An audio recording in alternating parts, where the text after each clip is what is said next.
Ils avaient ensuite sorti du sac un livre avec ce qui ressemblait à un marque-page.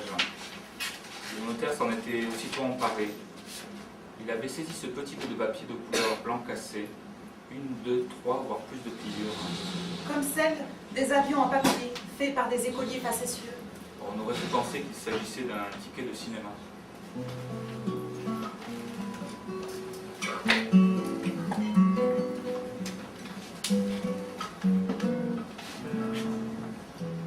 N'avez-vous jamais aimé, Alphonsine, aller au cinéma à l'heure du repas de midi? Vous savez, ceux qui fréquentent le cinéma à cet horaire sont soit des cinéphiles acharnés, soit des amoureux en recherche d'intimité.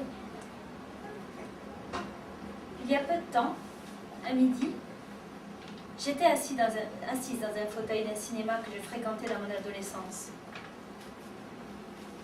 Une pensée fulgurante me traversa l'esprit.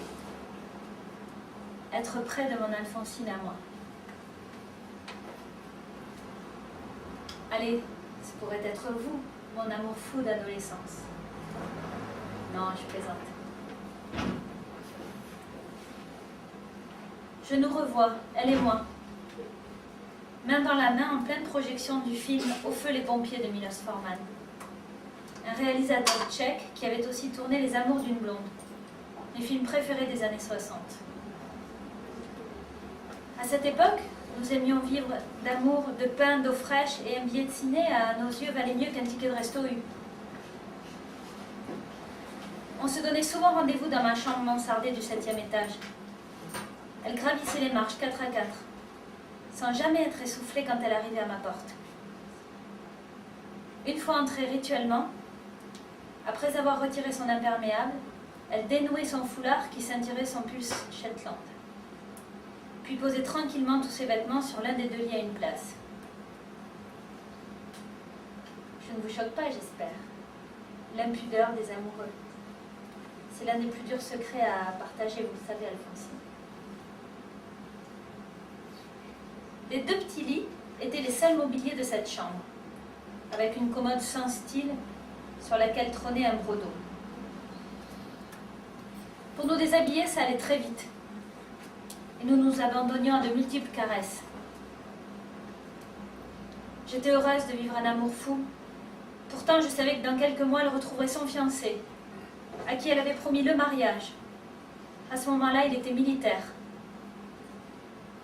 Et elle me quitterait moi, à cette époque étudiante dans une école de photographie, alors que mes parents me destinaient au droit. Vous, Alphonsine, vous m'auriez choisi, n'est-ce pas? Et comment s'appelle votre amour d'adolescence, vous vous en souvenez? Cet été-là, je l'ai suivi. Marre, disait-elle, de ne pas vivre avec moi de vraies nuits. Destination le Mexique. Vous connaissez le Mexique, Alphonsine? Ces nuits, nous étions bercés de la chaleur du Pacifique. Elle me parlait souvent de la douleur de Frida Kahlo, sa douleur physique, son amour pour Diego et son remariage avec lui. Surtout, disait-elle, je ne pourrais pas supporter une telle douleur, à l'évidence. Sauf celle que nous nous infligions à faire l'amour ces nuits-là jusqu'à l'épuisement.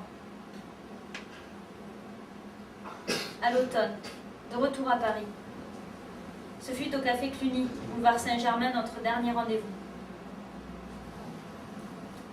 Face à moi, un couple d'amoureux. Les bruits extérieurs, bien loin du souvenir du brouhaha continu de mai 68, m'éloignaient d'eux.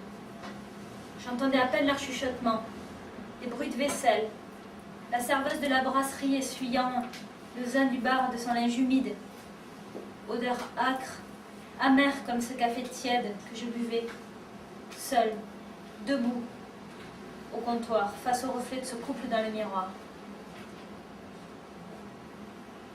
15 heures. Ton cours à la fac devait être terminé depuis plus d'1 heure. Je t'attendais, et eux qui se désiraient, s'embrassaient, jouissaient, eux dans ce café, notre bar, le Cluny. Toi qui n'arriverais pas. Encore une cigarette, bientôt 17 heures. De mon sac besace, je sortis mon Yashica 6-6 et shootai sur eux. Elle n'est jamais revenue. Ma dernière photo est celle du bar, le Cluny, boulevard Saint-Germain du quartier latin. Vous comprenez, Alphonsine? J'étais désespérée.